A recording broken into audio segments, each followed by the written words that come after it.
जब से सीता जी का अपहरण हुआ तब से वो बहुत इमोशनल थे। मतलब फॉर एग्जांपल जब अपहरण हुआ और वहाँ पे वापस पंचवटी लौटे तो वो पेड़ों को पूछ रहे हैं क्या आपने मेरी सीता को देखा है, पक्षियों को पूछ रहे हैं, गोदावरी नदी से पूछ रहे हैं मेरी सीता को देखा है। वो टाइप का इमोशन था। तो अग्निदेव भी वहाँ पे आते हैं और बोलते हैं कि अगर सीता जी पतिव्रता नहीं होती तो ये युद्ध जीतना श्री राम के लिए असंभव था। और श्री राम वापस दोहराते हैं कि मुझे पता है वो पतिव्रता है और पवित्र है, लेकिन ये ज़रूरी है क्योंकि दुनिया को दिखाने के लिए, क्योंकि वो लगभग 2 साल तक मेरे से अलग थी, तो इसलिए ये अग्नि परीक्षा ज़रूरी है। तो ये दोनों श्राप के कारण अग्नि परीक्षा देने के बाद भी सीता जी को वनवास भेजा जाता है।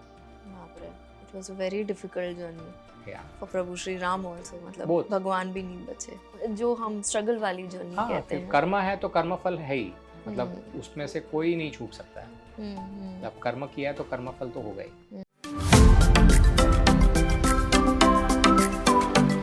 नमस्ते Gaurang ji, welcome to life feed talks. आप देख रहे हैं कि आजकल माइथोलॉजी वाला जो सीरीज है वो बड़ा चल रहा है पॉडकास्टिंग में। What do you have to say about this? First of all the whole idea of doing research and writing books के ये शब्द माइथोलॉजी अपने इतिहास के साथ ना जुड़े, ये उद्देश्य है। क्योंकि माइथोलॉजी शब्द मिथ से आता है और मिथ मिथ्या से आता है। जी, तो आप कह रहे हैं माइथोलॉजी को और हमारे जो ग्रंथ है वो इतिहास है, रामायण और महाभारत। वो इतिहास इज जैसे घटना हुई वो उसको इतिहास कहते हैं, वो माइथोलॉजी नहीं है। अच्छा। और उसको साबित करने के लिए समझो रामायण है तो वाल्मीकि रामायण के साथ साथ जो अन्य ग्रंथ में उल्लेख आता है रामायण के बारे में, मतलब भागवत पुराण में आता है, स्कंद पुराण में आता है, पराशर संहिता में आता है, तो वो सब का उल्लेख और आज के लोकल स्थानिक जगह पे मान्यता कि श्री राम यहाँ आए थे, ये घटना यहाँ हुई थी, तो ऐसे 300 लोकेशन आइडेंटिफाई कर पाया हूँ। तो उससे साबित होता है कि ये इतिहास है। अच्छा। माइथोलॉजी नहीं है। पर अगर ये इतिहास है तो हमारे स्कूल के हिस्ट्री की बुक्स में क्यों नहीं है? आएगा समय, सब चीज का कब समय है। आएगा? क्योंकि हिस्ट्री में तो मुझे याद है जब मैंने पढ़ा था तो औरंगजेब के बारे में पढ़ा था, या ये सब क्यों नहीं है हमारे हिस्ट्री तो में? ये मतलब प्रभु पॉलिटिकल श्री राम क्वेश्चन के है, लिए। हाँ, होना I चाहिए, know। लेकिन मतलब जैसे श्री राम जी का मंदिर बन रहा है अयोध्या में, तो माहौल बना है, तो धीरे धीरे सरकार को होगा। भी जबरदस्ती करना ही पड़ेगा क्योंकि लोगों की जी। मांग भी है और होना भी चाहिए क्योंकि श्री राम धर्म के प्रतीक है। जी। सीता माता एक आदर्श नारी का प्रतीक है, जी। लक्ष्मण और भरत आदर्श भाई के प्रतीक है, हनुमान जी आदर्श भक्त है। तो ये सब हम होना नहीं ही पढ़ाएंगे चाहिए। तो कौन पढ़ाएंगे। और एग्जैक्टली। भारत को छोड़ के अन्य देशों में कहाँ कहाँ पे रामायण की कथा है, की जाती की है। जाती है। जी जी जी। Indonesia, that's so true. Thailand, Laos, Cambodia.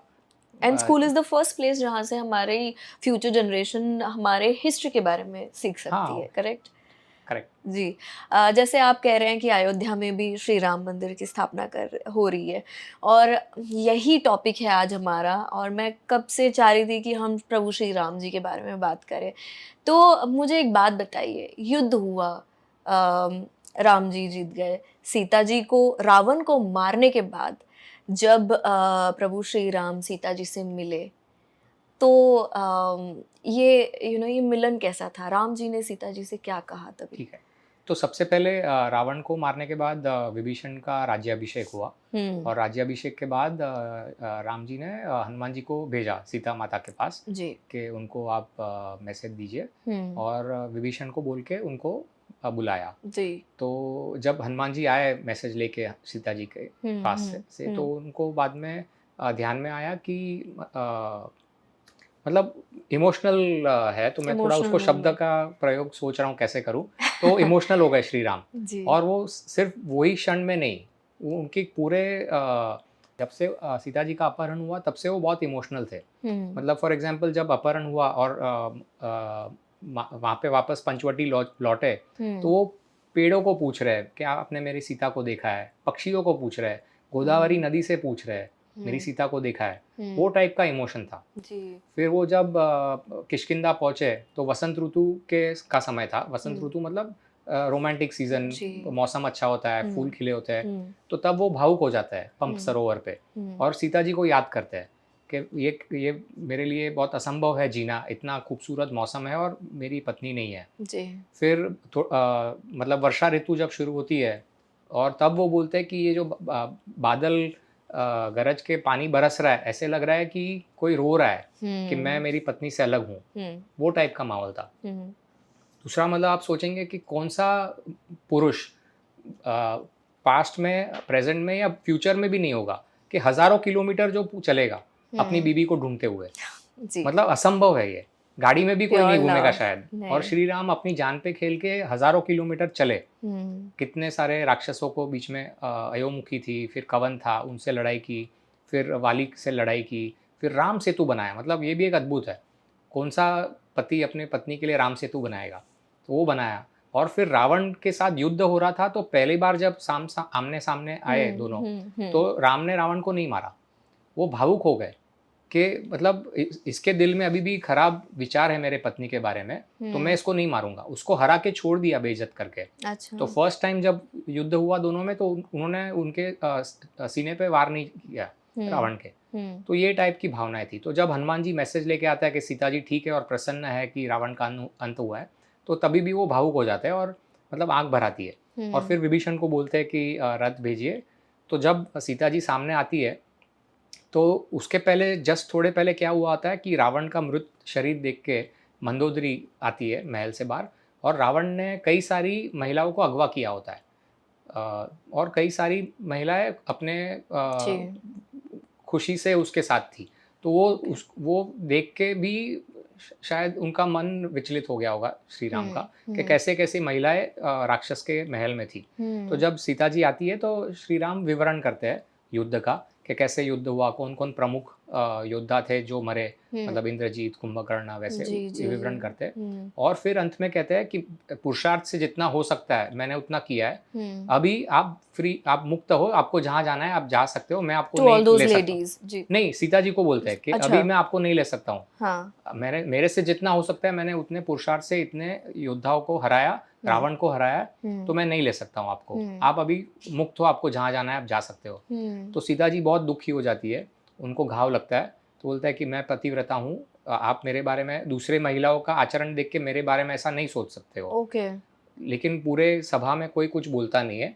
और सीता जी कहती है कि लक्ष्मण जी को कि एक अग्नि तैयार कीजिए, मुझे प्रवेश करना है। तो वो अग्नि प्रवेश करने के लिए तैयार होती है। तो तभी जब होता है वो, तब श्री राम रो रहे हैं, लेकिन वो कुछ बोलते नहीं, वो रोकते नहीं है। तो जब अग्नि में प्रवेश करती है, और जैसे सबको पता है कुछ होता नहीं है, तो उस समय आकाश मार्ग से सब देव आते हैं, ब्रह्मा जी खुद आते हैं, और दशरथ भी आता है आकाश मार्ग से, स्वर्ग लोक से। और ब्रह्मा जी बोलते हैं कि मतलब श्री राम, आप शायद आप भूल रहे हो, या आपको पता नहीं है कि आप विष्णु अवतार हो, आपने पृथ्वी पे जन्म सिर्फ रावण को मारने के लिए लिया है, और सीता जी लक्ष्मी जी का अवतार है, तो ये अब क्या कर रहे हैं। तो तब श्री राम बोलते हैं कि मुझे पता है कि वो पतिव्रता है और मतलब पवित्र है, लेकिन ये दुनिया के लिए है, कि दुनिया को साबित करना है कि वो पतिव्रता है और पवित्र है, इसीलिए ये अग्नि परीक्षा जरूरी है। और आज भी ये स्थान है श्रीलंका में, दिवरुमपुला नाम का एक जगह है,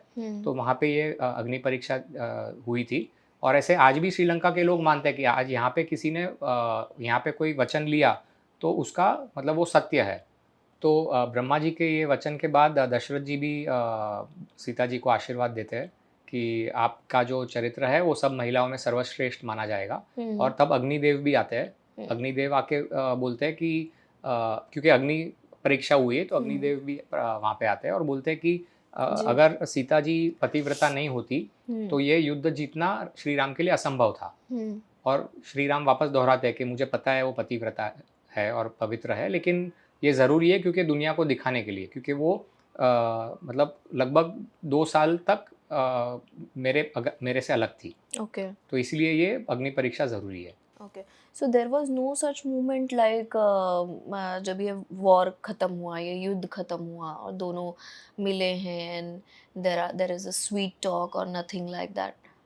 to the best of my directly knowledge ऐसा ही था कि सभा में बुलाते हैं, विभीषण हाँ को बोलते हैं रथ को भेजो, और सब लोग जहाँ इकट्ठा होता है वहीं पे श्री राम विवरण देते हैं युद्ध का संक्षेप में। And he gives her this option कि यस, तुमको जो करना है वो करो। आप मुक्त हो, आप जो आपको अगवा किया था, तो आपको मैं अगवा किया था उससे मुक्त किया है मैंने आपको, तो अभी आपको जहाँ जाना है आप जा सकते हो। मतलब ये अग्नि परीक्षा वाला जो सीन है ये सच है कि ये हुआ था? हाँ, बिल्कुल हुआ था। वाल्मीकि रामायण में बहुत स्पष्ट उल्लेख है, हुआ था। जी। और वो जो निर्णय था अग्नि परीक्षा का, वो सीता जी का था। हुँ, श्री राम ने तो बोला था आपको जहाँ जाना है आप जा सकते हो। हुँ, अग्नि परीक्षा के बाद जैसे मैंने बताया, सब देव आकाश मार्ग से आए, हुँ। और जब उनको बोला कि पवित्र है अभी, तो साबित क्योंकि भी हो गया। प्योरिटी की बात आ गई ना ये यहाँ पर, तो फिर हुँ।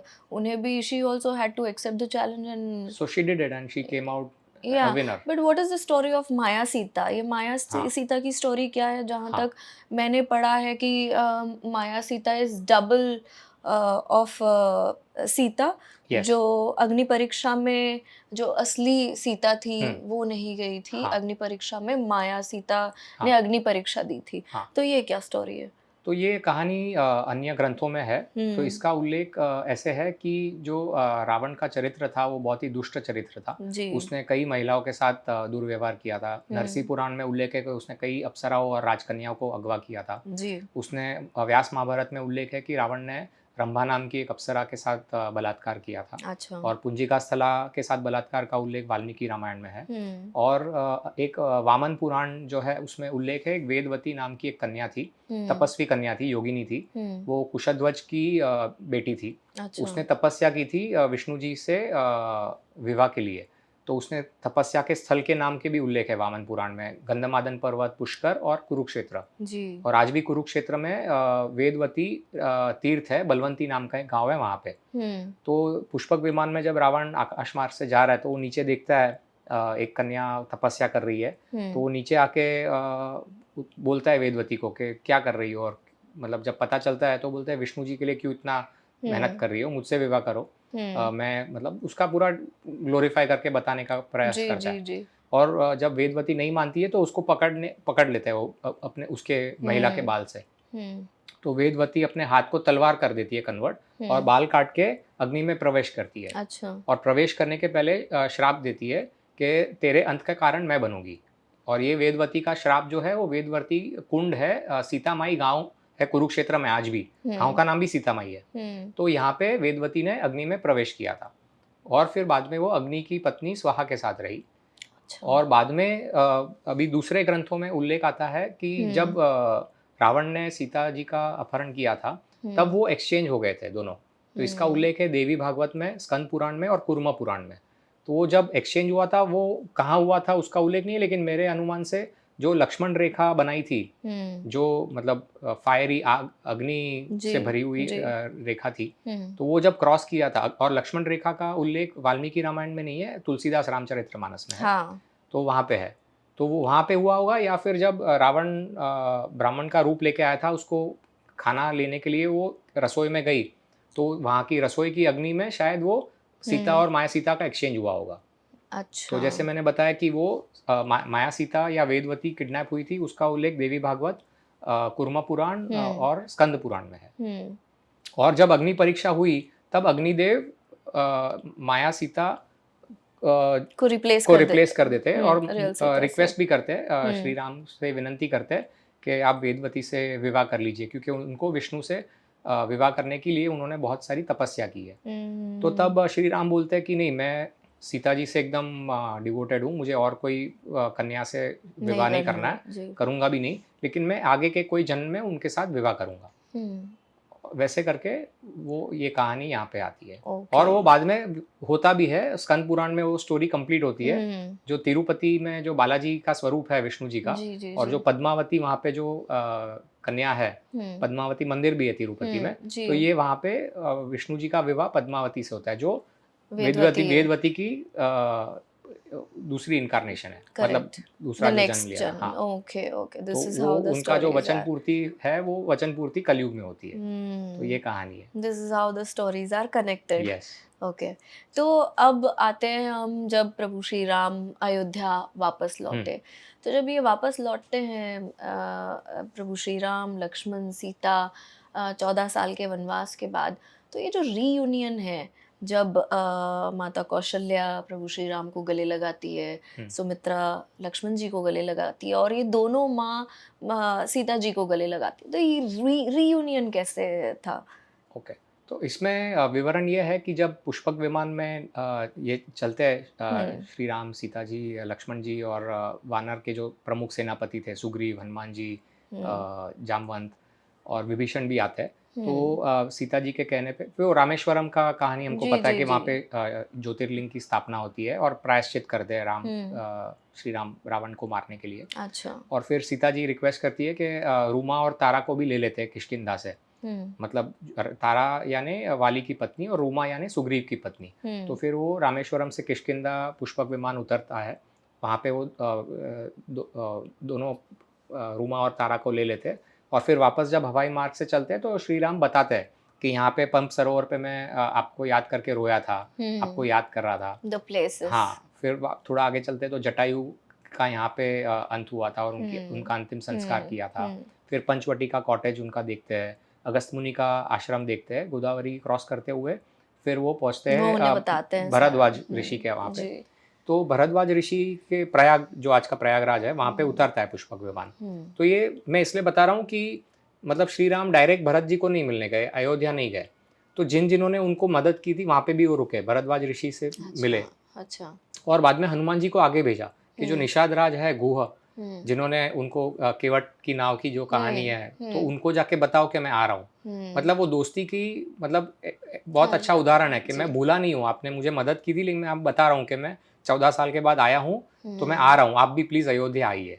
और फिर हनुमान जी को बोलते कि आप भरत जी को जाके बताओ कि मैं पहुंच रहा हूँ, क्योंकि 14 साल हो रहे हैं 2 दिन में, और अगर मैं नहीं पहुंचा तो अग्नि में प्रवेश करने वाले हैं। तो इसलिए वहां जाना बहुत जरूरी है। तो हनुमान जी पहले चले जाते हैं और हनुमान जी जब नंदगांव पहुंचते हैं, जहाँ अयोध्या के बाहर भरत जी तपस्या कर रहे हैं, क्योंकि उन्होंने वचन लिया है कि मैं अयोध्या नहीं जाऊंगा। तो वो देख के हैरान हो जाते हैं हनुमान जी, क्योंकि भरत का पूरा शरीर मतलब तपस्वी थे और उन्होंने निश्चय किया था कि मैं प्रॉपर खुराक नहीं लूँगा। तो पूरा उनका शरीर कमज़ोर हो गया था। तो वहाँ पे वो राह देख रहे थे और जब ये उनको जानकारी मिलती है तो बहुत भावुक हो जाते हैं, बहुत खुश हो जाते हैं और हनुमान जी को गले मिलते हैं और शत्रुघ्न जी को बुलाते हैं और शत्रुघ्न जी को बोलते हैं कि पूरे जो नंदगांव से अयोध्या का रास्ता है, आज भी नंदीग्राम करके जो है वो है जगह, तो पूरा रास्ता सजा दो, अयोध्या को सजा के रखो। जो जब दिवाली मनाते हैं ना, तो पूरा माहौल ऐसे सजावट का करो। और जब तीनों रानियों को पता चलता है, कौशल्या, सुमित्रा जी और कैकेयी जी को, तो वो तीनों और वशिष्ठ मुनि जो कुल गुरु है श्री राम के, वो सब भी नंदीग्राम आते हैं। अच्छा। और जब पुष्पक विमान उतरता है वहाँ पे, तो भरत उनके पैर पकड़ लेते हैं और पैर छोड़ते ही नहीं है श्री राम के। और फिर बताते हैं कि जो आपका कोष है वो 10 गुना मैंने बढ़ाया है 14 साल में। और उनको फिर वो बोलते हैं कि आपका राज आपको वापस दे रहा हूँ। और तभी शत्रुघ्न ने व्यवस्था भी की होती है, मतलब क्योंकि बाल सब बड़े हो गए और वो वस्त्र भी वो जंगल के वस्त्र पहने हैं। तो उसके पहले जैसे आपने तीनों रानियों का बताया, तो कौशल्या के पैर पड़ते हैं, सुमित्रा के पैर पड़ते हैं और सुमित्रा को बोलते हैं कि वंदन है आप जैसी माता को जिसने लक्ष्मण जैसे बेटे को जन्म दिया। तो श्री राम बाद में कैकेयी के भी पैर पड़ते हैं और बोलते हैं कि आपने जो बोला था 14 साल का वनवास करना है, वो मैंने वचन पूर्ति की है, और अगर कुछ और भी रह जाता है तो कृपया करके मुझे बताइए। तो कैकेयी कहती है कि नहीं, जो था वो मतलब ठीक है, अभी आप अपनी जो राइटफुल जगह है, मतलब जो राज्य, हाँ, राज्याभिषेक आपका होना चाहिए, आप जाइए। और फिर भरत सीता माता के पैर पड़ता है और माफ़ी मांगता है कि आपको कष्ट हुआ है वैसे। जी। तो वैसे होता है और फिर बाकी के जो भी वानर है उनको गले मिलके उनको धन्यवाद देते हैं। ये कहानी है। जब हम राज्याभिषेक की बात कर रहे हैं तो ये थोड़ा कुछ बताइए प्रभु श्री राम के राज्याभिषेक के बारे में। हाँ, तो जब अयोध्या पहुँचता है तो लोगों में बहुत ही हर्ष उल्लास होता है। तो जैसे हम आज दिवाली मनाते हैं, वैसे उसका कारण यही है कि लोगों ने वहाँ पे दिवाली मनाई थी। तो सबने अपने घर सजाए थे, 14 साल बंजर था सब, तो दिए लगाते हैं, सब खुश हो जाते हैं और सब वर्ण के लोग सेलिब्रेट करते हैं उत्साह से। और वशिष्ठ ऋषि एक अच्छा समय देख के राज्याभिषेक का निर्णय लेते हैं कि ये समय अच्छा है, राज्याभिषेक होना चाहिए। तो वो राज्याभिषेक के लिए सुग्रीव अपने वानर को चारों दिशा में भेजता है, जो 4 समुंदर है, मतलब उत्तर, दक्षिण, पूर्व, पश्चिम के चारों समुंदर के पानी लाने के लिए कहता है। और जो पवित्र नदियाँ है भारत की, वहाँ से पानी लाने को बोलते हैं। और वो पानी से श्री राम का राज्याभिषेक होता है। और दोनों श्री राम और सीता जी जो जो राजगद्दी है उस पे विराजमान होते हैं। और जो Right. मनु है, जो मनु मतलब जो फर्स्ट ह्यूमन किंग, सूर्यवंशी राजा, उनका जो मुकुट था वो वशिष्ठ मुनि श्री राम को श्री पहनाते राम हैं। को पहनाते हैं जी। ये राज्याभिषेक की तो बात हमने कर ली कि राज्याभिषेक बहुत ही जो कहते हैं ना उत्साह से धूम धमाके से हुआ। इसके बाद माता सीता और प्रभु श्री राम ने तीर्थ यात्रा पर जाने का डिसीजन क्यों लिया, और तीर्थ यात्रा पर गए तो ऐसी कौन सी जगह थी जो दोनों ने कवर की? हम्म। तो जब वो वनवास के लिए निकले थे अयोध्या से, तब जब गंगा नदी पार करते समय सीता माता ने वचन लिया था कि 14 साल वनवास पूरा होने के बाद मैं गंगा माता की पूजा करने वापस आऊंगी। अच्छा। और वैसे ही यमुना नदी पार करने के समय वैसा वचन लिया था। तो वो 14 साल पहले लिया हुआ वचन उनको याद था। तो राज्याभिषेक के बाद ये जो वचन का उल्लेख है वो वाल्मीकि रामायण में। अच्छा। और वचन पूर्ति का उल्लेख आता है आनंद रामायण में। आनंद रामायण भी माना जाता है कि वाल्मीकि जी ने ही लिखा है जी। तो उसमें उल्लेख ऐसा है कि राज्याभिषेक के बाद सीता जी याद कराती है श्री राम को कि ऐसे मैंने वचन लिया था। और तुरंत श्री राम मान जाते हैं और तुरंत व्यवस्था का ऐलान कर देते हैं। और वो पूरे एक अच्छा मुहूर्त देख के गणपति बापा की पूजा करके वो तीर्थ यात्रा पे निकलते हैं। तो सबसे पहले वो जाते हैं प्रयागराज। हाँ, तो प्रयागराज में 1 महीना रुकते हो। और वहाँ पे प्रयाग मतलब गंगा यमुना और सरस्वती का संगम है। तो वहाँ पे वो स्नान करते हैं और जो जो तीर्थ यात्रा में बोला गया है वो सब करते हैं। फिर वहाँ से वो विंध्यावासिनी दुर्गा माता का मंदिर है प्रयाग और काशी के बीच में, वहाँ दर्शन करते हैं। और फिर वहाँ से काशी जाते हैं। और बनारस में वो 1 साल रुकते, ऐसा लिखा गया है। काशी विश्वनाथ मंदिर। हाँ, काशी विश्वनाथ में दर्शन करते हैं। फिर सबसे पहले गणपति बापा का दर्शन करते हैं क्योंकि गणपति बापा विराजमान है काशी में। फिर अष्टभैरव का दर्शन करते हैं, नव दुर्गा का दर्शन करते हैं। फिर 64 योगिनी वहाँ पे है, उनका दर्शन करते हैं। फिर जो घाट है मणिकर्णिका घाट, वहाँ पे जाते हैं। और हनुमान जी खुद घाट की स्थापना करते हैं जो आज हनुमान घाट के नाम से जाना जाता है। और श्री राम भी अपने नाम से घाट की स्थापना करते हैं और वहाँ पे एक भोजनालय खोलते हैं। अच्छा। तो ये काशी का हो गया। और फिर वहाँ से वो आगे चलते हैं गिरिव्रज होते हुए, मतलब जो मगध देश आज का जो बिहार है वहाँ से होते हुए गया में आते हैं। गया में पितृ श्राद्ध करते हैं। तो पितृ श्राद्ध का महत्व इतना है कि मतलब पितृ की पूजा करना बहुत ही ज़रूरी ऐसा माना जाता है हमारे धर्म में। तो वहाँ पे गया में ऐसा माना जाता है कि वहाँ पे एक बार आप पितृ पूजा करेंगे तो आपको पितृ आपके तृप्त हो जाता है जी। तो इसलिए वो पंच तीर्थ यात्रा पे निकलते हैं गया में श्री राम। और तब तक फाल्गु नदी के किनारे सीता जी मतलब राह देखती है। अच्छा। और जब श्री राम वापस आते हैं तो वो पिंडदान तैयार, पिंड मतलब वो जो हम तैयार करते हैं वो, तो पिंड तैयार करते हैं। लेकिन दशरथ जी या कोई आते नहीं है पिंड स्वीकारने, मतलब कागवास हम बोलते हैं ना वैसे। तो वो चिंतित हो जाते हैं कि मैंने इतने श्रद्धा से पितृ की पूजा की लेकिन कोई नहीं आ रहा है। तो तब सीता जी बोलती है कि दशरथ जी तो ऑलरेडी आके पितृ पूजा संपन्न हो गई। तो मतलब कैसे हो गई, श्री राम बोलते हैं। तो ये मतलब आनंद रामायण में इसका कहानी का उल्लेख। तो वो बोलते हैं कि सीता जी बोलती है कि मैंने रेती से पिंड बनाए थे क्योंकि आप पंच तीर्थ पे गए थे तो मैं खेल रही थी, तो मैंने रेती से जो पिंड बनाए थे वो स्वीकार किया दशरथ जी ने और चले गए वो। अच्छा। तो श्री राम बोलते हैं कि रेती का पिंड कैसे कोई ले सकता है। तो बोलते हैं नहीं मैं बोल रही हूँ हुआ है। तो वहाँ पे जो एक आम का पेड़ था उसको पूछती है सीता जी, तो कुछ कारण से बोलता नहीं है, पेड़ बोलते नहीं है। तो वो श्राप देती है कि यहाँ के जो आम के पेड़ है उनको आम नहीं आएंगे। अच्छा। फिर वो फाल्गु नदी से पूछती है कि आप तो यहीं पे है, आप बह रही है, आप बता दो। तो वो भी नहीं बोलती है। तो फिर सीता जी फाल्गु नदी को श्राप देती है कि आप अधोमुखी हो जाएगी। तो आज भी आप देखेंगे तो फाल्गु नदी अधोमुखी है, मतलब रुक जाती है कुछ समय आगे चल के। अच्छा। मतलब वो खत्म हो जाते हैं उनका बहना।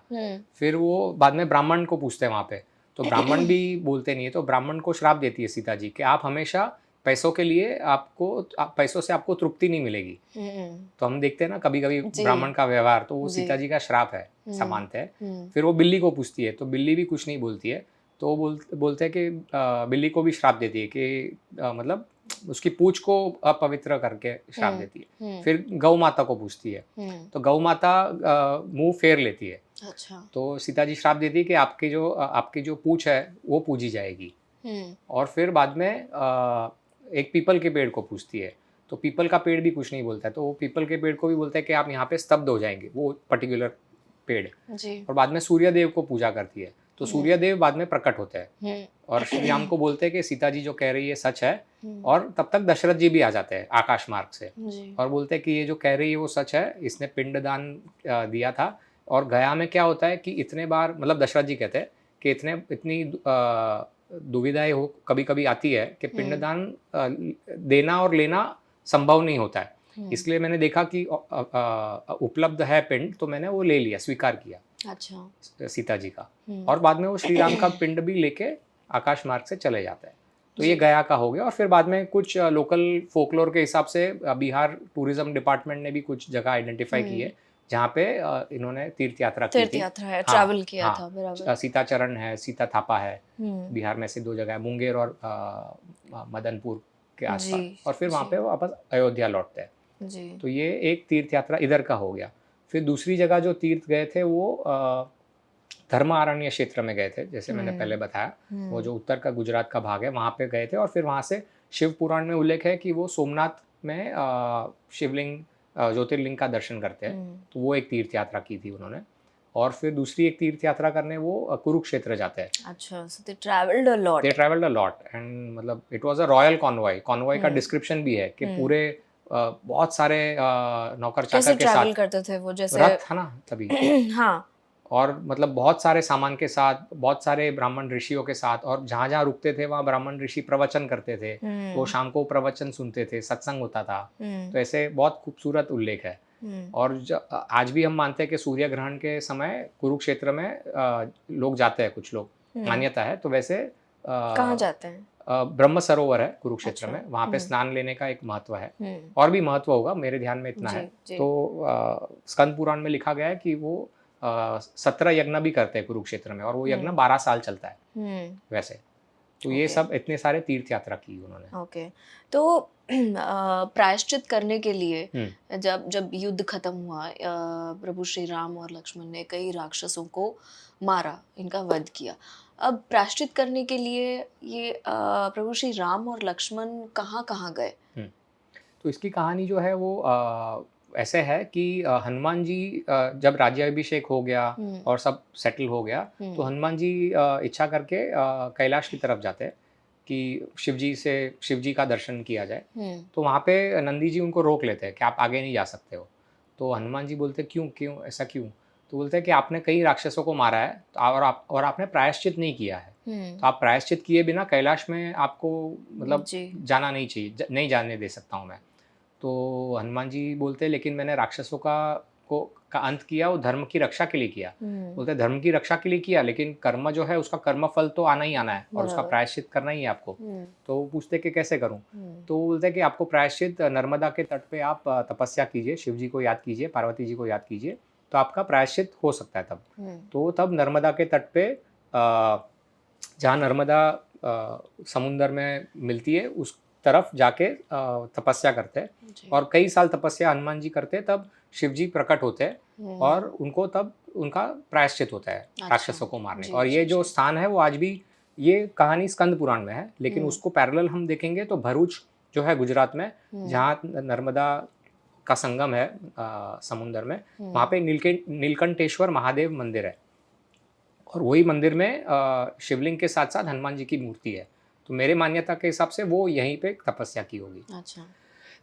और फिर जब हनुमान जी वापस अयोध्या लौट के बताते हैं श्री राम को कैसे ऐसे हुआ, तो श्री राम को भी ज्ञान होता है कि अरे हमने रावण को मारने की लिए जो था वो प्रायश्चित तो कर लिया रामेश्वरम में, लेकिन मैंने कई राक्षसों को मारा है, तो उसका प्रायश्चित भी करना जरूरी है। तो श्री राम और लक्ष्मण जी बाद में नर्मदा के तट पे प्रायश्चित करने जाते हैं और दोनों एक एक शिवलिंग की स्थापना करते हैं और पूजा करते हैं और 24 साल तक तपस्या करते हैं। और फिर शिव जी प्रकट होते हैं। और ये जगह है जबलपुर जो है मध्य प्रदेश में, नर्मदा के तट पे, वहाँ पे कुंभेश्वर महादेव है। कुंभेश्वर इसलिए क्योंकि बाकी जो संत है वहाँ पे वो एक अपने कुंभ से शिवलिंग पे अभिषेक करते हैं जी। तो ये ऐसे इनका भी तपस्या होता है। और एक तपस्या भी करते हैं श्री राम, जो आपने तपस्या की बात की है, अश्वमेध यज्ञ करके। तो अश्वमेध यज्ञ का महत्व उसके 2 आयाम है अश्वमेध यज्ञ के। एक तो वो जो क्षत्रिय है उसको धर्म की रक्षा करने के लिए कुछ तो पाप करना ही है, जैसे मैंने बताया रावण को मारा, राक्षसों को मारा। तो और भी एक है कि धर्म की स्थापना करने के लिए खून खराबा ना हो और फिर भी धर्म की स्थापना हो, उसका एक मार्ग है अश्वमेध यज्ञ। मतलब जो घोड़े को जब वो भेजते हैं उनका चिन्ह लेके राजा का, तो जिस राजा को वो मान्य नहीं है राजा का राज, तो वो युद्ध होता है। लेकिन ज़्यादातर लोग मान जाते हैं क्योंकि अगर वो पराक्रमी राजा है श्री राम जैसे, तो वो फिर युद्ध नहीं होता है, तो खून खराबा नहीं होता है। तो इसलिए ऐसे श्री राम 10 अश्वमेध यज्ञ करते हैं और वो 10 अश्वमेध यज्ञ का अद्भुत वर्णन है पद्म पुराण में। मतलब 1000 यज्ञ कुंड की स्थापना होती है अयोध्या में, 1000 ब्राह्मण बैठ के यज्ञ करते हैं और घोड़े को बाहर भेजते हैं और घोड़े के साथ शत्रुघ्न जाते हैं और पूरी सेना भी जाती है और फिर पूरा लौट के आती है। तो वैसे जब पहला अश्वमेध यज्ञ संपन्न होता है तब वो रामनवमी के दिन संयोग से वापस आता है घोड़ा, और तब श्री राम सरयू नदी में स्नान करते हैं। और आज भी ये मान्यता है कि अगर रामनवमी के दिन आप सरयू नदी में स्नान करेंगे तो आपको बहुत पुण्य मिलेगा। तो वैसे 10 अश्वमेध यज्ञ संपन्न करके पूरे विश्व के राजा बनते हैं श्री राम। अरे बाप रे। पर लेकिन तब जैसे आप बता रहे तपस्या और प्रायश्चित का बड़ा इम्पोर्टेंस है। हाँ बिल्कुल, है ना। हाँ। तो जैसे प्रभु श्री राम ये तो राजा है, हाँ। लेकिन फिर भी इन्होंने तपस्या भी की और प्रायश्चित भी किया। तो मतलब उसके दोनों का मतलब अलग होता है। उसका एक मतलब ऐसा है कि जब आप तपस्या, पर्सनल तपस्या भी होती है। मतलब मुझे समझो मैं साधक हूँ, मुझे तपस्या, मुझे तपना है, तप करना है। और हमारे हिंदू धर्म में सब कुछ 3 कैटेगरी में डिवाइडेड है। जो 3 गुण है, सत्व रजस तमस। सत्व मतलब जो अच्छाई है, गुडनेस है, जिससे हमको खुशी मिलती है, वो टाइप के काम। रजस मतलब जिससे जो आज का हम मटीरियलिज्म या रैट रेस कह ले, या जो हम कर्म करते हैं कुछ प्राप्त करने के लिए। और तामसिक मतलब आलस या कर्तव्य का पालन नहीं करना या कुछ बुरा करना, किसी के लिए हानि पहुंचाना, वो तामसिक कैटेगरी में आता है। तो तपस्या भी ये भगवत गीता में है, 3 कैटेगरी में डिवाइडेड है तपस्या। तो सात्विक तपस्या यानी कि मुझे साधक हूँ, मुझे स्पिरिचुअल मार्ग पे चलना है, तो मैं सात्विक तपस्या करता हूँ। राजसिक तपस्या ऐसी है कि मुझे कुछ प्राप्त करना है। तो मतलब रावण ने तामसिक तपस्या की थी क्योंकि उसको कुछ प्राप्त करके किसी को हानि पहुंचानी थी। उसको शक्ति चाहिए थी लेकिन किसी को हानि पहुंचाने के लिए। इंद्रजीत ने आसुरी यज्ञ किया था कि वो यज्ञ तपस्या ही थी, तप रहे थे वो दोनों, लेकिन वो हानि पहुंचाने के लिए कुछ प्राप्त कर रहे थे। अच्छा। तो ये तामसिक तपस्या हो गई। तो ये तपस्या के 3 है। 3 अलग। हाँ, लेकिन प्रायश्चित का मतलब क्या है कि कोई आम व्यक्ति भी कर सकता है। मतलब प्रायश्चित, चित्त यानी चेतना, हमारी consciousness. Guilt feeling inside. No, चित्त is just the consciousness, the awareness of your being, of your existence. मतलब जो हमारे थॉट्स है, जो 3 गुण है, उसको हम कलेक्टिवली, जो 3 गुण हमारे अंदर है, सबके अंदर प्रमाण अलग अलग है सत्व रजस तमस के। तो वो 3 गुणों का कॉम्बिनेशन हमारा स्वभाव है। तो उसको चित्त कहते हैं। जो भी हम काम करते हैं, चेतना है हमारी, वो परसेप्शन है, अवेयरनेस है, कॉन्शियसनेस है, वो चेतना है। तो प्रायश्चित यानी चित्त को शुद्ध करना, उसको प्रायश्चित कहते हैं। तो हमारा मतलब, अगर मेरे हिसाब से अगर हमने जन्म लिया है पृथ्वी पर, तो हमारा सबसे प्रमुख उद्देश्य प्रायश्चित है। क्योंकि हमारी चित्त को हमको शुद्ध करना है। क्योंकि हमको जो धार्मिक या स्पिरिचुअल आध्यात्मिक लैडर है, उसको प्रगतिशील उस पर रहना है, तो हमको प्रायश्चित करना ज़रूरी है। और बाद में एक शिव पुराण में एक अद्भुत उसका विवरण है कि प्रायश्चित भी 3 कैटेगरी में डिवाइड किए गए। शारीरिक यानी फिजिकल, मौखिक यानी वर्बल, और मानसिक यानी मेंटल। तो अगर हम शारीरिक काम करते हैं तो उसका फल हमको, कर्मफल जो है उसको हमको उसका शारीरिक कर्मफल मिलेगा। मतलब समझो मैंने कुछ फिजिकल किसी को नुकसान पहुंचाया, तो मुझे उसका जो कर्मफल है वो फिजिकल रूप में मिलेगा। अगर मैंने वर्बली किसी को बुरा कहा, तो उसका मुझे कर्मफल है वो वर्बल रूप से मिलेगा। या मेरी वाचा गंदी होगी, या मेरे शब्द शुद्ध नहीं होंगे, तो उसका वर्बल कर्मफल मिलेगा। और मैंने किसी के लिए खराब विचार किया, जो सबसे मुश्किल कर्मफल जिसका प्रायश्चित करना है वो मानसिक है। जन्मों जन्म निकल जाता है, ये शिव पुराण में इसका उल्लेख है। तो उसका प्रायश्चित जो है वो मानसिक है, और वो तीनों का विवरण भी दिया हुआ है कि कौन सा कर्मफल का प्रायश्चित कैसे होगा। तो फिजिकल कर्मफल का प्रायश्चित है, आप सोचो कैसे, फिजिकल आपको तपस्या करनी है, तपना है, तपस्या। तो तीर्थ यात्रा, क्योंकि आप अपने शरीर को कष्ट दे रहे हो, तपा रहे हो, जी जी तो जी। तीर्थ यात्रा पे जा रहे हो, वहां पे दान कर रहे हो, तो ये सब हमारी शारीरिक तपस्या हो गई। या हम उपवास कर रहे हैं तीर्थ यात्रा पे जाके, तो ये हमारी शारीरिक तपस्या है। तो हमारे शारीरिक जो कर्मफल है वो इससे कट रहे हैं। जी। फिर जो वर्बल जो हमें कर्मफल मिला है हमारे वर्बल कर्म के लिए, उसकी तपस्या वर्बल क्या है? मंत्र जाप करना, भजन कीर्तन करना, जी। अच्छे बोल बोलना, क्योंकि हम हमारी ये जबान शुद्ध कर तपस्या रहे है, हैं, हमारी वर्बल तपस्या है। तपस्या। जी। और जो मानसिक है वो सबसे मुश्किल है, वो ध्यान है। क्योंकि वो नहीं हो पाती। क्यों नहीं होता है? क्योंकि हमारे शारीरिक और मौखिक हमारे कर्मफल अभी कटे नहीं है, इसलिए ध्यान में कुछ लोग बैठते हैं। मैं भी खुद बैठता हूँ तो मैं नहीं आसानी से बैठ पाता हूँ, करेक्ट। क्योंकि मेरे शायद शारीरिक और जो मौखिक कर्मफल है वो कटे नहीं है, उसका प्रायश्चित नहीं हुआ है। तो ध्यान में जो बैठ पाता है उसका माइंड अगर प्योर है, तो ध्यान में भी बैठना यानी जस्ट थॉटलेस जो बोलते हैं वैसा नहीं है। इसलिए हम प्रभु का ध्यान करने के लिए कहते हैं। तो जब हम भगवान का ध्यान करेंगे तो हमारे जो विचार है वो शुद्ध होंगे, क्योंकि हमारे मन में अच्छे विचार है, प्रभु के विचार है। तो ये हमारी मानसिक तपस्या हो गई, मानसिक प्रायश्चित हो गया। तो ऐसे है। जी जी जी। राम और सीता का हम ये तीर्थ यात्रा की बातें करें, बड़ा ही इंटरेस्टिंग टॉपिक है ये। राम और सीता जी का ये जो तीर्थ यात्रा का वर्णन है, इसका हमारे हिंदू कल्चर और मॉडर्निज्म से कोई रिलेशन है, कोई सिग्निफिकेंस है? तो मैंने वो जो बताया वही सिग्निफिकेंस है। तो अबाउट फिजिकल शारीरिक कर्मफल या हमारे कट रहे हैं तीर्थ यात्रा से। जी वहाँ जी पे जी। जाके हम दान कर रहे हैं, तपस्या कर रहे हैं, मतलब ब्राह्मणों को दक्षिणा दे रहे हैं, वहाँ पे अच्छे काम कर रहे हैं। तो वो सब हमारे तीर्थ यात्रा में वो शारीरिक कर्मफल का ही प्रायश्चित हो रहा है, वैसे है। गौरांग जी, आप मुझे ये बताइए कि राम राज्य, जब हम राम राज्य की बात करते हैं तो अयोध्या में राम राज्य के टाइम प्रॉस्पेरिटी को कैसे दर्शाया गया है? हाँ, तो ये वाल्मीकि रामायण में तो है ही, बट भागवत पुराण में भी इसका बहुत सुंदर उल्लेख है, और भी ग्रंथों में है। तो इसका उल्लेख जैसे मैंने कोई भी अपने कर्म है उसको मैं 3 भाग में मैंने जी। विभाजन किया था, शारीरिक, मौखिक और मानसिक। तो वैसे वहाँ के जो अयोध्या के नागरिक थे, उनके शारीरिक कर्म बहुत अच्छे थे। वो अपने आप को शुद्ध रखते थे, साफ सुथरा रखते थे, क्योंकि वो भी एक तपस्या है ना, समय जी पे स्नान कर जी लेना, अपने जी। आप को स्वच्छ रखना, अपने अच्छे वस्त्र, क्लीन वस्त्र पहनना। जी तो वो उनका शारीरिक व्यवहार भी अच्छा था, मतलब कोई बड़े बुजुर्ग आए तो उनका आशीर्वाद लेना, कोई बड़े की सेवा करना।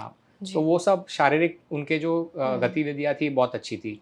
उनके शब्द वहाँ के बहुत अच्छे थे लोगों के, जी। तो बहुत अच्छा बोलते थे, अच्छी वाणी थी। जैसे श्री राम थे वैसे ही नागरिक भी हो रहे थे। करेक्ट। तो जैसे राजा वैसी प्रजा हम कहते हैं ना। फॉलोइंग, हाँ। और उनके मन भी अच्छे थे, विचार जी। भी अच्छे थे, उनके लिए उनके बारे में किसी और के बारे में गंदे विचार नहीं थे, मन साफ था। तो इसीलिए ऐसा जब माहौल हुआ तब वहाँ पे बहुत सारी प्रगति हुई, प्रॉस्पेरिटी हुई, आर्थिक लाभ हुआ, जी। क्योंकि वर्षा अच्छी होने लगी। तो जब वर्षा अच्छी हुई तो आर्थिक लाभ हुआ, फल नेचुरल। धान्य जी। हुआ, तो पैसे से संपन्न थे। और उनकी जो हेल्थ का जो था वो भी अच्छा था, लोग बीमार कम पड़ते थे, लोगों की आयु काफ़ी लंबी थी, लोग समय के पहले नहीं मरते थे। जी। कोई मतलब बाप अपने बेटे का अग्निदाह नहीं करता था। अच्छा। तो वैसे ये राम राज्य का विवरण है, लोग सत्य बोलते थे, तो खुशहाल लोग थे, बहुत खुश खुशहाल थे। जीवन। जी हाँ, जी चोरी नहीं थी, असत्य नहीं था। जी तो मतलब त्रेता युग था, लेकिन वो सतयुग जैसा माहौल था, जी जी जी। All in all people were happy and prosperous joyous and prosperous and content, and संतुष्ट थे। संतुष्ट। ये हाँ, सबसे बड़ी चीज है कि बहुत ज़रूरी है। सैटिस्फैक्शन हाँ, होना चाहिए लोगों बिल्कुल। में। करेक्ट। पर अयोध्या को मोक्षदायी तीर्थ भी कहा जाता है, हुँ। क्यों? तो ऐसे 7 नगरी है देश में, हम्म। जहाँ पे मोक्ष, अगर वहाँ पे हम अपना प्राण त्यागते हैं तो आपको मोक्ष मिलेगा। अच्छा, वैसे। हाँ, तो काशी, मथुरा, अयोध्या, फिर एक हरिद्वार, कांचीपुरम दक्षिण में, द्वारका और उज्जैन। अच्छा। तो ये पवित्र इसलिए क्योंकि यहाँ पे कई पवित्र घटनाएँ घटी है। हम्म। और अयोध्या में स्कंद पुराण में बहुत सुंदर उल्लेख है। लगभग 35-40 स्थानों का उल्लेख है, तीर्थ जी। स्थानों का। उसमें से आज के अगर हम नक्शे में देखेंगे तो मुझे लगभग 25 एक जगह का उल्लेख मैंने अपने किताब में किया है। जी। तो जैसे दशरथ महल है, जहाँ पे दशरथ जी ने पुत्रेष्टि यज्ञ किया था, और जहाँ पे विष्णु अवतार प्रकट हुए थे, और मतलब वो जो प्रसाद था वो तीनों रानियों को दिया था। जी, फिर श्री राम जन्मभूमि है, उसका भी उल्लेख है जी, कि जहाँ श्री राम जन्मे थे, वो जहाँ पे आज भव्य मंदिर बनने जा रहा है, उसका उल्लेख है। फिर सीता कुंड है, फिर एक विष्णुहरि तीर्थ है, फिर जी, चक्र तीर्थ है, फिर जी। हनुमान जी का एक मंदिर है, हुँ, फिर सीता कुंड है, फिर अ, सुग्रीव लॉट। किला है। ऐसे कई हुँ, सारे स्थान हैं जहाँ हुँ, पे अयोध्या में उसका उल्लेख है और आज भी वहाँ है। फिर सहस्त्रधारा तीर्थ है जहाँ पे जल समाधि ली थी हुँ, लक्ष्मण जी ने। फिर राम स्वर्ग द्वार है, जी, जो राम की पैदी आज हम जानते हैं, जहाँ पे जी, श्री राम ने जल समाधि ली थी। तो ऐसे जी। कई पवित्र स्थान हैं, इसीलिए वो उसका वहाँ का जो उसकी जो वहाँ पे ऊर्जा है, वो इतनी अद्भुत है, द इसलिए वाइब्रेशंस और हाँ, जी, तो इसलिए वहाँ पे अगर देह कोई छोड़ता है, तो मतलब पवित्रम यू आर लकी अगर वहाँ पर हाँ, आपको मोक्ष मिले। वहाँ मिल जी, एब्सोल्युटली। अब हम बात करते हैं प्रभु श्री राम के राजमहल की। हुँ, सुना है, पढ़ा है कि बहुत एलिगेंट हुँ, क्या कहते हैं ग्रैंड महल हुँ, था। तो ऐसी क्या ख़ास बात थी अगर आप वर्णन करना चाहें वर्णन करके बता सकते हैं हमें कि क्या लिखा हुआ है हुँ। अबाउट द महल कि कैसे राजमहल था इनका? हाँ, तो वाल्मीकि रामायण में उल्लेख है कि जब दशरथ जी ऐलान करते हैं कि हुँ। जो श्री राम युवराज है, उनका राज्याभिषेक होगा जी। कैकेयी वनवास भेजने के पहले। हुँ, तो वो अपने जो सारथी है सुमंत्र, उसको हुँ, भेजते हैं हुँ, कि श्री राम को बुला के लाइए।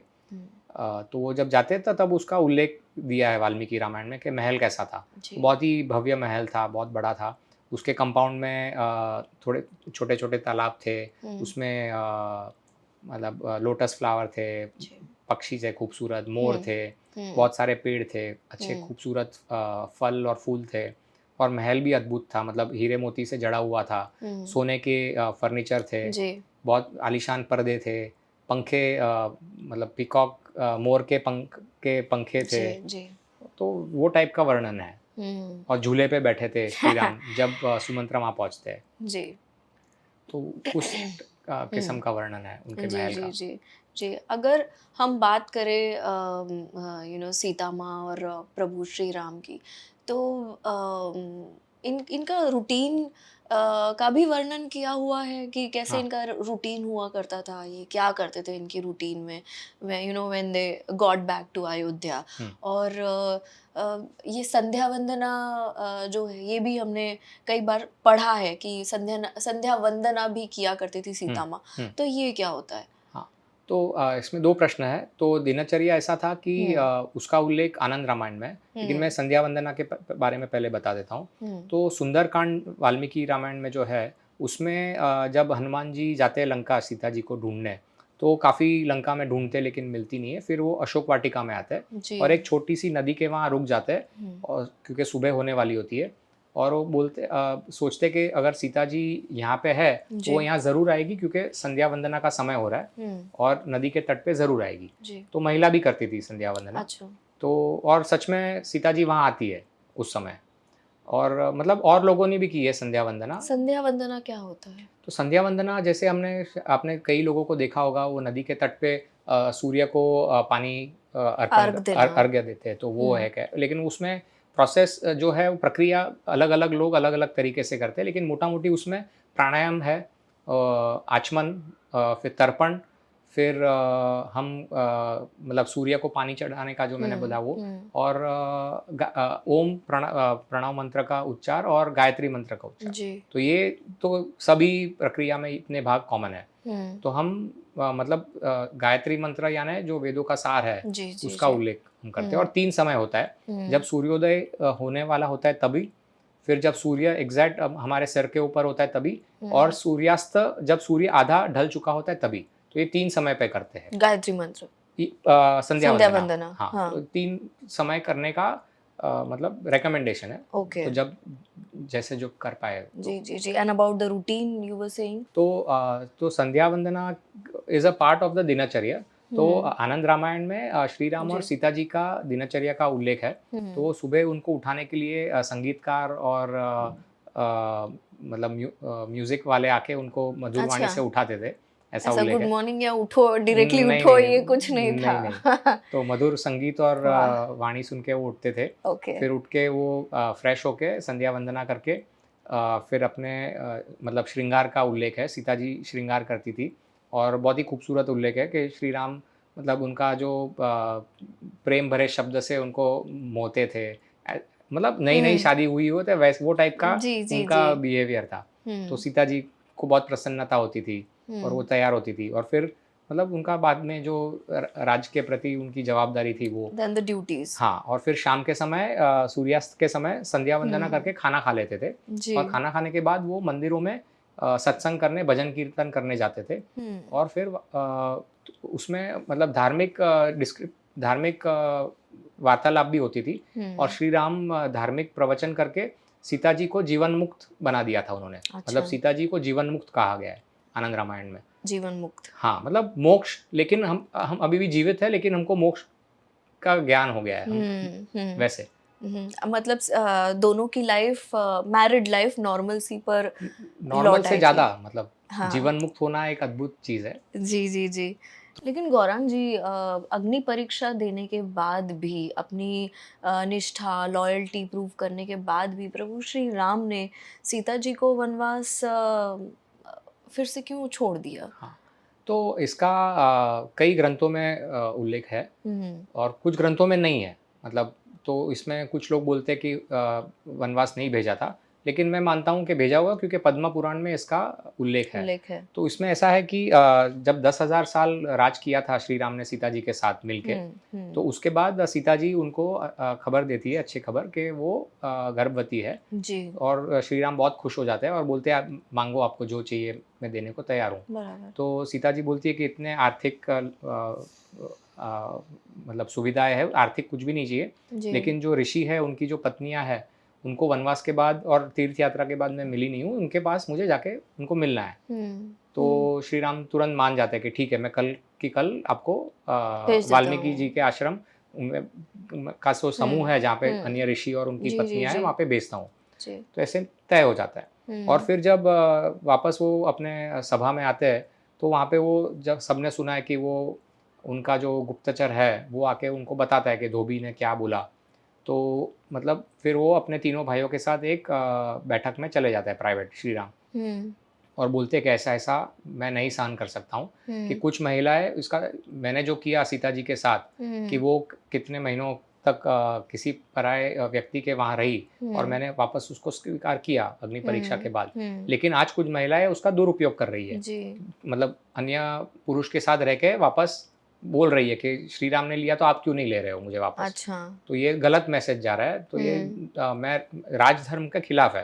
हुँ, तो तीनों भाई उनको समझाते हैं कि दशरथ जी, ब्रह्मा जी और बाकी देव खुद आकाश मार्ग से आके बोल चुके हैं कि ये पतिव्रता है। हुँ। अग्नि परीक्षा भी दे दी है। सब तो कुछ हो गया, सब कुछ हो गया हाँ। है, तो अभी आप क्यों इसको ये कर रहे हो? हुँ, तो उसका कारण जो है वो मैंने जैसे बताया पद्म पुराण में इसकी कहानी है। हुँ। तो जब सीता जी छोटी थी, मिथिला में अच्छा। वो बड़ी हो रही थी, तो छोटी थी तो तभी उसके बालपन में 2 पक्षियों को देखा था। बहुत हुँ, सुंदर 2 पोपट पक्षी थे। तोता। तोता। तो हुँ, उनको वो अपने सहेलियों को बोलती है इसको बंदी बना के लेके आओ। अच्छा। तो दोनों को बंदी बना के लेके आता है। तो उसमें हुँ, एक महिला होती है और एक पुरुष होता है। इट्स अ तो महिला कपल। बोलती है कि मैं गर्भवती हूँ तो हुँ, मुझे आप छोड़ दीजिए, मुझे वन में डिलीवरी करनी है। जी, जी, जी। लेकिन सीता जी तभी थोड़ी ज़िद करती है और हुँ, वो नहीं छोड़ती है। हुँ, तो जो पुरुष पक्षी होता है वो बोलता है कि हम डिलीवरी के बाद वापस आ जाएँगे, लेकिन हमको ये खुले में जाने दो। जाने दो। हुँ, तो फिर भी नहीं मानती है। तो ये गम में वो महिला पक्षी अपना प्राण त्याग देती है, मतलब हुँ, मर जाती है। हुँ, तो और मरने के पहले वो श्राप देती है कि अच्छा। आपकी प्रेगनेंसी में आपको तकलीफ़ होगी। हुँ, तो क्योंकि वो प्रेग्नेंट थी पक्षी और वो सीता जी को श्राप देती है कि आपके अच्छा। प्रेगनेंसी में आपको तकलीफ़ होगी। हुँ, और पुरुष पक्षी अपने पत्नी के गम को खोने के गम में श्राप देता है। मतलब वो हुँ, भी अपनी जान खोता है, लेकिन वो श्राप जी, देता है कि मैं जी, जी, जी। आपको अपने पति से अलग होने का मैं कारण बनूँगा। हुँ, और वो क्रोध में अपना प्राण त्याग देता है और वो पक्षी, पुरुष पक्षी, वो धोबी बन के अयोध्या में जन्म लेता है। अच्छा। तो ये कहानी है जिसके लिए सीता जी को वो अपना कर्म जो था, जो 2 पक्षी की मृत्यु हुई हुँ, और जो श्राप थे, उसके कर्मफल का जो भुगतना ये था वो भुगतना उसके पड़ा। हुआ। तो ये तो सीता जी का हुआ, तो हम सोचते हैं कि तो ठीक है, लेकिन श्री राम ने क्यों छोड़ा? क्योंकि श्री राम की तो हमने कहानी सुनी है कि वो अपने जान से ज्यादा सीता जी को मानते थे। हाँ। तो उनको भी एक श्राप मिला था विष्णु जी को। तो जब एक देव असुर लड़ाई हो रही होती है, तो देव असुर लड़ाई के समय मतलब असुर के जो गुरु है शुक्राचार्य, उन्होंने उनकी जो माता है भृगु ऋषि की पत्नी पुलोमा, वहां पे असुर पना ले लेते हैं, क्योंकि मतलब वो भी शक्तिशाली महिला थी, योगिनी थी। तो वहां पे देव कुछ नहीं कर पाते हैं, तो असुर को हरा नहीं पाते, तो विष्णु जी के पास जाते हैं और विष्णु जी अपने शक्ति से वो महिला को मार देते हैं, क्योंकि असुर का मरना जरूरी है, तो ही धर्म की स्थापना होगी देवों के थ्रू। तो वहां पे तब भृगु ऋषि आ जाते हैं और भृगु ऋषि क्रोध में विष्णु जी को श्राप देते हैं कि तुम भी अपनी पत्नी से, आप भी अपनी पत्नी से अलग होंगे और आपको तकलीफ होगी, जैसे मैं मेरी पत्नी से अलग होके भुगत रहा हूँ, वैसे आपको दुख सहना पड़ेगा। और फिर भृगु ऋषि अपनी पत्नी को वापस जीवित कर लेते हैं अपने योगिक तपस्या की शक्ति से, बल से। लेकिन वो उनका भृगु ऋषि का श्राप था पत्नी से अलग होने का, इसलिए वो अलग होते हैं। तो ये दोनों श्राप के कारण अग्नि परीक्षा देने के बाद भी सीता जी को वनवास भेजा जाता है। बाप रे, it was a very difficult journey for प्रभु श्री राम आल्सो, मतलब Both. भगवान भी नहीं बचे, जो हम स्ट्रगल वाली जर्नी कहते हैं। कर्म है तो कर्मफल है ही, मतलब उसमें से कोई नहीं छूट सकता है। जब कर्म किया है तो कर्मफल तो होगा ही। एक्सेप्ट श्री कृष्ण, क्योंकि श्री कृष्ण खुद भगवद गीता में बोलते हैं कि मैंने मतलब अकर्म जो है या कर्म योग के कॉन्सेप्ट से अगर कोई कर्म करता है फल की अपेक्षा किए बिना, तो उसको उसका कर्मफल नहीं लगता है। अच्छा। तो वो अपेक्षा से अगर आप करो कर्म, तो आपको कर्मफल नहीं लगेगा। लेकिन जो पुराने कर्म है उसके कर्मफल तो भुगतने ही करने पड़ेंगे। जी जी जी, how well said and well descripted जी। इट इज़ ऑल्सो सेड, और मैंने पढ़ा भी है, that Prabhu Shri Ram ruled Ayodhya for 11,000 years. Is that true? So it is mentioned in Valmiki Ramayana very clearly, और अन्य ग्रंथों में भी है उसका उल्लेख। और जैसे मैंने बताया 10,000 साल राज करने के बाद जब सीता जी उनको अच्छा खबर देती है, तो 10,000 साल तो पहले ही गुजर चुके हैं, और फिर वनवास भेजते हैं सीता जी को। उसके बाद 1,000 साल और जीते हैं जल समाधि लेने के पहले। तो इसलिए 11,000 साल का उल्लेख शास्त्र में है, और मैं मानता हूँ ये सच बात है। जी जी जी। और we have come to end of our session, पर इससे पहले एक सवाल जाते जाते, रामायण के आधार पर धर्म क्या है, और हम भारतीय लोग धर्म से इतने जुड़े हुए क्यों हैं? व्हाट इज धर्म फॉर अस? धर्म हमें क्या सिखाता है? तो हमारे वैदिक धर्म, वैदिक हमारा कॉन्सेप्ट पुरुषार्थ का है। पुरुषार्थ मतलब मीनिंग ऑफ लाइफ हम ढूंढते रहते हैं, किताब पढ़ते रहते हैं, ध्यान में बैठते हैं, लेकिन कितने आसानी से हमारे ग्रंथों ने पुरुषार्थ बोल दिया है। पुरुष अर्थ, पुरुष मतलब नॉट पुरुष एज इन पुरुष एज इन मेल, बट पुरुष यानी आत्मा। पुरुष और प्रकृति का जो कॉन्सेप्ट है, आत्मा और चित्त का, वो पुरुष और प्रकृति। तो पुरुषार्थ मतलब तुम्हारे आत्मा का अर्थ क्या है, तुम्हारे जीवन का अर्थ क्या है, वो चार भाग में उसको बोला गया है: धर्म, अर्थ, काम और मोक्ष। तो अगर आप धर्म का पालन करोगे तो आपको मोक्ष मिलना ही मिलना है, और अर्थ भी करना है। तो लेकिन आपका जीवन के कौन से आप वर्ग में हो, मतलब चतुर्वर्ग भी है, ब्रह्मचर्य में हो, गृहस्थाश्रम में हो, वानप्रस्थाश्रम में हो, या संन्यास आश्रम में हो। तो अगर आप गृहस्थाश्रम में हो, तो अगर आपको अर्थ तो कमाना ही है, मतलब पैसा तो कमाना ही है, क्योंकि पैसे के बिना तो जीवन चलेगा नहीं। और काम भी जरूरी है, क्योंकि उसके बिना समाज नहीं बढ़ता है, और फैमिली नहीं चलेगी। और काम सिर्फ मतलब बच्चे पैदा होना ही नहीं है, काम मतलब और कोई भी हमारी अपेक्षाएं है।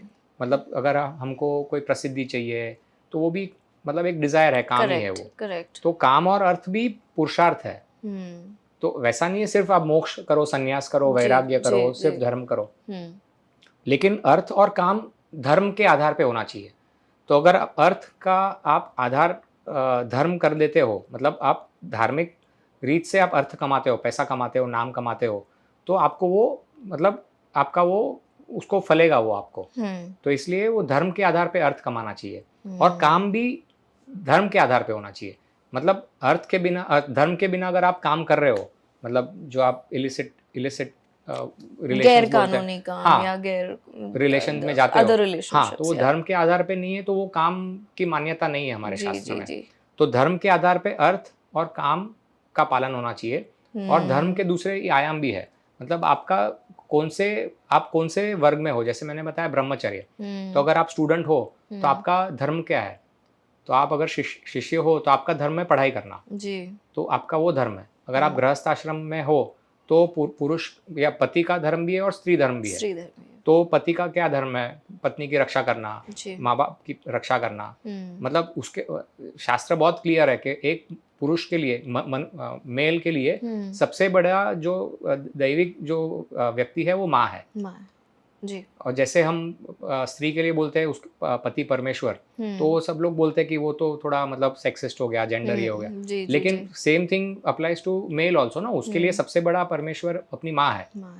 तो मातृदेवो भव, पितृदेवो भव, आचार्य देवो भव, अतिथि देवो भव। तो ऑर्डर भी बहुत ही क्लियर है।